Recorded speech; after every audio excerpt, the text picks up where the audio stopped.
Hey everybody, Thomas here, and welcome back to SFF180. It is Mailbag Monday for the 1st of February 2016. I hope you guys have had a good weekend and a good week. My week was crazy busy and rough in not altogether a pleasant way, but at least things got done. But if I learned a lesson from it, it's that I need to be out of the habit of doing things like announcing, oh, I'm going to post such and such a video at such and such a time, because inevitably I jinx myself. You know, life comes crashing in, and yes, all week last week, I was just unable to get anywhere near my editing suite, anywhere near the channel, really, but thankfully it all seems to be over with, and at least one of my belated reviews is now up on the channel, the Charlie Jane Anders review. I have another review that I'm going to be recording first thing in the morning, and hopefully I'll have that up. Hopefully I'll have that up at some point very soon. But otherwise, yeah, it's nice to be catching up at last, and things should normalize around here for a change. Other announcements: if you have not yet watched the Robert Jackson Bennett live interview that we did Saturday night, that was over at Bree's channel. Link, go and check that out. That was terrific, and if you're a big fan of his Divine Cities trilogy, you're really going to enjoy watching that. Robert gives good interview, and a lot of fun to do, a lot of fun to listen to, so go and check that out. Otherwise, it's great to be back with you guys. Half a dozen packages in the mail this time. As long-standing viewers already know, if you're a newbie here, these are the review copies I get every week from publishers. I open them on camera. We discover what they are together. I have no idea. And then you tell me in the comments which of these you want to see me prioritize in the review queue. Okay, so without further babbling, let's get on with it, shall we? And this first one is a very loose little package from HarperCollins. And this is the mass market edition from Harper Voyager of Daughter of Blood. This is the third and final volume in Helen Lowe's epic fantasy trilogy, The Wall of Night. And I've got all of these now. Been quite a gap between books 2 and 3 in this trilogy, but it's finally out, and I am ready to read these because everybody who has read these goes mad about them. Apparently this is an absolutely terrific series. Is there anything about this that I can say? Well, okay. It just says it's an epic fantasy saga of war, prophecy, betrayal, love, and destiny. Let's see. I can't really... Audiences are starved for more sweeping, intricate, epic fantasies. Lowe's work is on par with the scope, complex world building, and high-stakes stories of masters such as Robin Hobb and George R.R. Martin. So yeah, I'm ready to read these. If you've read these, let me know in the comments what you think of them. But Daughter of Blood is now out from Harper Voyager. And we have a random penguin title. Huzzah! Okay, well, this is Feverborn. This is a new Fever novel from Karen Marie Moning, who writes this kind of para-romance stuff that I don't review. But they've sent me a copy of it anyway. How very nice. Thanks very much. I guess this is already out. Yes, it came out on the 19th of January. Like I said, this really isn't my bag, but if you're a fan, here it is. Well, let's see if this one is a little more promising. Oh, this is from Simon & Schuster Children's Publishing. That's interesting. We may have a YA of some kind here. Okay, we do not have a YA of any kind. I guess that was just the label they happened to grab. But this is Lee Kelly's A Criminal Magic. This is a new book from Saga Press. It is an adult fantasy. And let's see. I don't know if this is a sequel to Lee Kelly's previous book, City of Savages, that came out from Saga last year.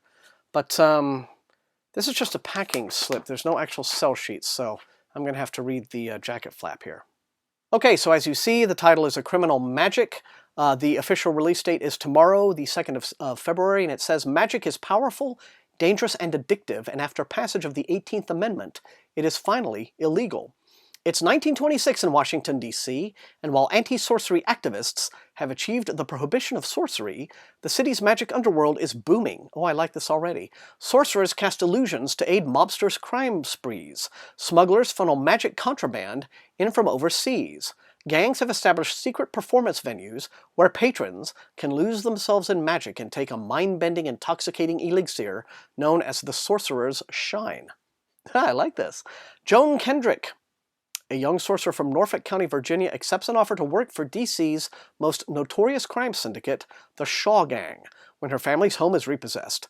Alex Danfrey, a first-year federal prohibition unit trainee, with a complicated past and talents of his own, becomes trapped to go undercover and infiltrate the Shaws.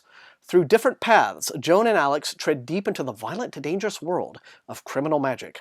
And when their paths cross at the Shaws' performance venue, despite their orders and despite themselves, Joan and Alex become enchanted with one another.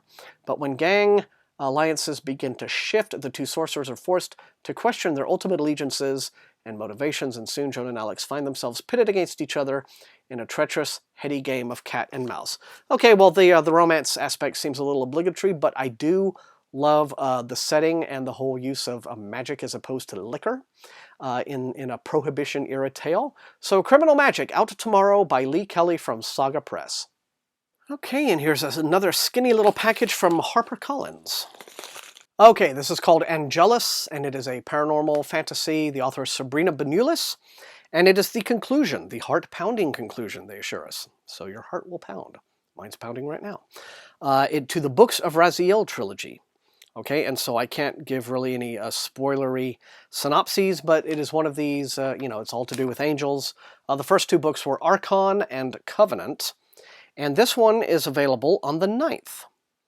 It says, this uniquely sumptuous gothic fantasy cements Benulis as a prominent force in the modern paranormal fantasy genre, as she continues to captivate with her seductive, sinister world and her fresh take on the classic face-off between the creatures of heaven and the denizens of hell.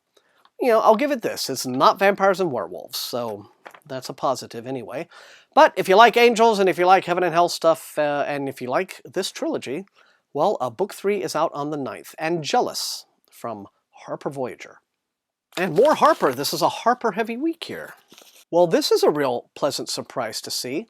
This is a book called The Vagrant. The author is Peter Newman. And this book has already been out for a little more than a year, I would say.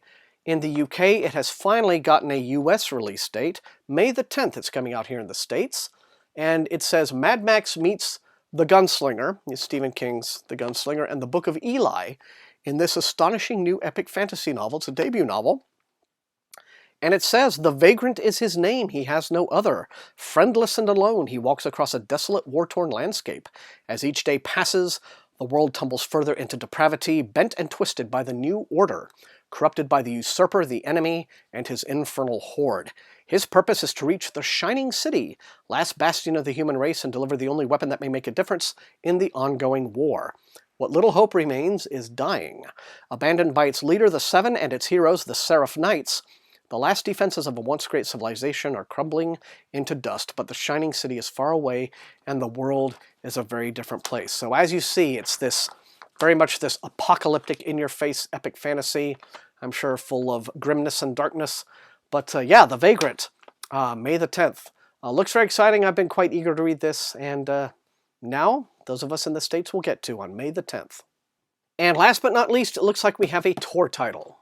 And I was very wrong. It's not a Tor title, but it's from St. Martin's Press. It's called The Orion Plan. The author is Mark Alpert. And let's see. It says, Mark Alpert's latest radical sci-fi adventure, this comes out the 16th of February, concerns the latest spate of alien colonization, this time right in the heart of New York City. Scientists thought we were safe from invasion. The vast expanse on the stars, maybe they mean of the stars, seemed to create a natural buffer zone, keeping even the most advanced civilizations from sending a large spaceship from one star system to another. But now, a species, a planet other than our own, has found a way, and the consequences could be dire. Alrighty then, so this is that kind of mainstream sort of sci-fi thrillery stuff in the vein of like what guys like Michael Crichton and James Rollins write. But this is the Orion Plan. Aliens are on their way, and they will arrive February 16th, apparently. Okay, everybody, that is it. That is the mailbag for the 1st of February. You know the drill. Light up those comments. Let me know which of these looks most interesting and exciting to you. Otherwise, thank you, as always, for being a viewer, for being a subscriber, for being a supporter. I love all of you. Thanks for being part of the SFF180 family. If you enjoyed watching, hit that like button, share the video with everybody on planet Earth, and above all, please sub if you have not already done so. And until I see you all next time, Happy reading.